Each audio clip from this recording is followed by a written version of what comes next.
भ्रष्टाचार में जो आवास में पैसा लिया जा रहा है, चाहे जन्म प्रमाण पत्र हो, चाहे मृत्यु प्रमाण पत्र हो, जिसमें होल्डिंग टैक्स लिया जा रहा है, मर खाती है जो ठोकर खाती है, ये ठोकर नहीं लगने दूंगा।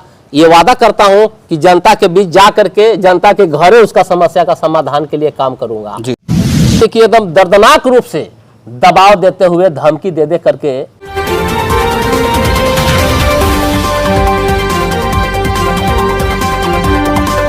जी नमस्ते, प्रणाम। मैं नवल गुप्ता। आज मैं नगर अध्यक्ष के भावी प्रत्याशी लौलेश प्रसाद यादव जी से मुलाकात करने आया हूं। लौलेश जी, बहुत बहुत स्वागत है आपका। आप नगर अध्यक्ष पद के उम्मीदवार हैं। आखिर आप अध्यक्ष क्यों बनना चाहते हैं? अध्यक्ष बनने का जो मेरा सपना है और जो मेरा संकल्प है नवल जी, तो सबसे पहले तो आप लोगों को मैं बहुत बहुत जो है से धन्यवाद देता हूँ, शुभकामना देता हूँ कि मेरा सपना यही है कि नगर पंचायत जब ग्राम पंचायत से जब बढ़ के विकास की ओर नगर पंचायत का जब दर्जा दिया गया, तो यहाँ के लोगों को लगा कि अब नगर पंचायत में हम लोग विकास ज़्यादा मिलेगा, हम लोग विकसित हो जाएंगे जी।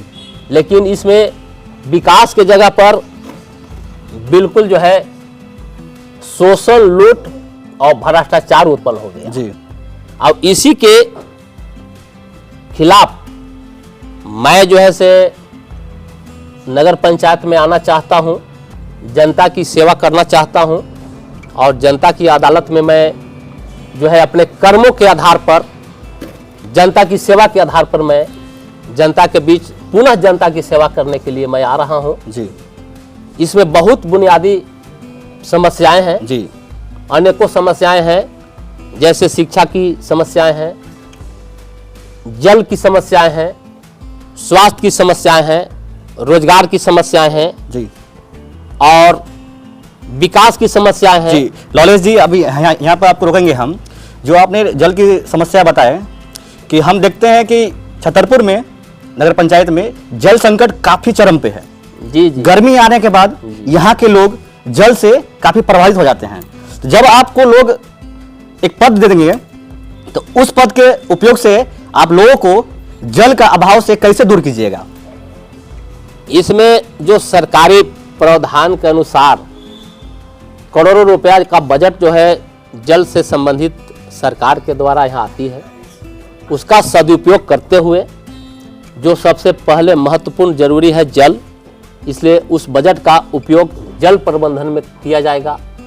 और जिस मोहल्ले में, जिस वार्ड में, जिस गांव में ज़्यादा समस्या जल से संबंधित है, उस गांव में जल से संबंधित कार्य किए जाएंगे। उसको अंधविश्वास में नहीं रख के प्रेजेंट में उसका व्यवस्था कराने का त्वरित जो है काम किया जाएगा जी जी, ताकि उसको तुरंत जो है त्वरित लाभ मिल सके। चलिए, एक और सबसे बड़ी समस्या होती है हमारे नगर में, जो कि देखते हैं कि गरीब असहाय लोग, जो कि एक पीएम आवास हो गया, अबू आवास हो गया, उसके लिए लोग अप्लाई करते हैं। तो यहाँ के चंद भ्रष्ट लोग उसको करप्शन का रूप दे दिए हैं। लोग उनसे बहुत ज़्यादा प्रभावित हैं। तो जब आप नगर अध्यक्ष में आइएगा तो क्या इस कुछ बदलिएगा या जैसे चल रहा है उसे चलने दीजिएगा? देखिए, जो भ्रष्टाचार का बात प्रधानमंत्री आवास या कोई भी योजना में है, तो इसमें क्या कहना है, ये किसी भी आम आदमी से छिपा हुआ नहीं है। बिल्कुल, कि आवास के बदले आपको उसको ऑनलाइन करने से लेकर जियो टैक्स से लेकर किस्तवार हर किस्त में उसको किस तरह से माने जान लीजिए कि एकदम दर्दनाक रूप से दबाव देते हुए, धमकी दे दे करके एक तानाशाही रवैया के तहत उसको पैसा डरा धमका के लिया जाता है। यह मैं कतई बर्दाश्त नहीं कर सकता हूं। मेरे जीवन का यह संकल्प है जनता की ईमानदारी से सेवा करना और जनता के सुख दुख को अपना दुख समझना। जो जनता को वोट लेकर के जो जनता से लेने का जो काम कर रहा है, यहाँ के लोग जो किया है, सब जनता को यह याद है और जनता भली भांति जान भी रही है। इस समय इस चुनाव में सब जनता को याद है और सबक सिखाने का काम जनता करने के लिए तैयार है। जी, भ्रष्टाचार के लिए मेरा सवाल यही है कि भ्रष्टाचार में जो आवास में पैसा लिया जा रहा है, चाहे जन्म प्रमाण पत्र हो, चाहे मृत्यु प्रमाण पत्र हो, जिसमें होल्डिंग टैक्स लिया जा रहा है, मरने के बाद भी होल्डिंग टैक्स लिया जा रहा है और जन्म होने से पहले भी होल्डिंग टैक्स दिया जा रहा है। किसी कोई गरीब और कोई संपन्न व्यक्ति को कोई भेदभाव नहीं रह गया है, सबको समान होल्डिंग टैक्स काटा जा रहा है, किसी को न्याय नहीं दिया जा रहा है।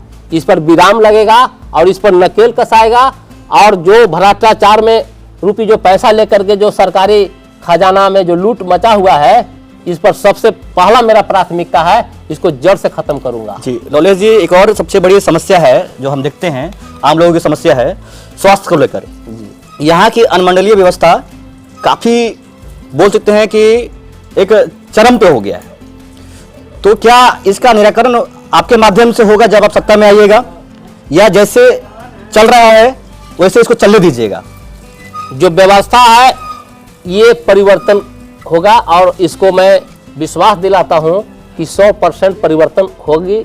और परिवर्तन करके जो आम आदमी को जो परेशानी होता है कि उसको ऑफिस का चक्कर लाना पड़ता है, जनप्रतिनिधि के दरवाजा का चक्कर लगाना पड़ता है, कर्मचारी पदाधिकारी का ऑफिस का चक्कर लगाना पड़ता है, ये तो मैं दूर करूंगा। जनता वोट दे करके जनता अफसोस जो खाती है, जो ठोकर खाती है, ये ठोकर नहीं लगने दूंगा। ये वादा करता हूं कि जनता के बीच जा करके जनता के घरे उसका समस्या का समाधान के लिए काम करूंगा। जी जी, जनता के जो बीच में जो इधर जो दलाली टाइप का जो बिचौलियागिरी के माध्यम से उसको जो डराने धमकाने का काम करके जो मजबूर बना कर जो पैसा वसूला जाता है, ये परंपरा को मैं खत्म कर दूंगा। जी लॉलेश जी, एक और बड़ी मुद्दा है होल्डिंग टैक्स, जो कि लोगों के सुविधा तो नहीं मिल रही है लेकिन टैक्स प्रॉपर हर सालाना भरना पड़ता है, तो इस पर आपकी क्या विचार होगा? होल्डिंग टैक्स जो है, जैसे हमारा देश में गरीबी रेखा से ऊपर और गरीबी रेखा के नीचे हमारे जीवन बसर करने वाले लोग हैं, होल्डिंग टैक्स उसके आधार पर लगेगा।